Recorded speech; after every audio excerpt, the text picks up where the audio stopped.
सबर क्यों मीठा है फल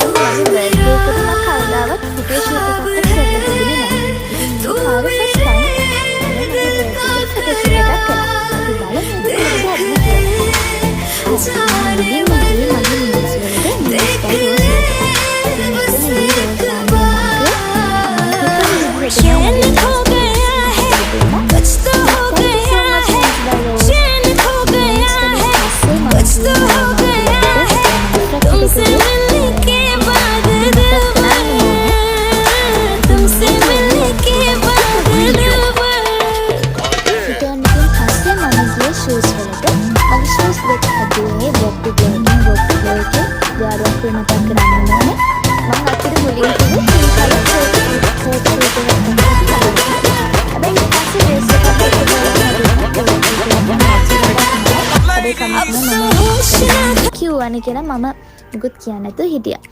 හැබැයි අක්කට මම ෆ්‍රොක් එකක් දෙවුවට පස්සේ අක්ක මම හිතපු විදිහටම මගේ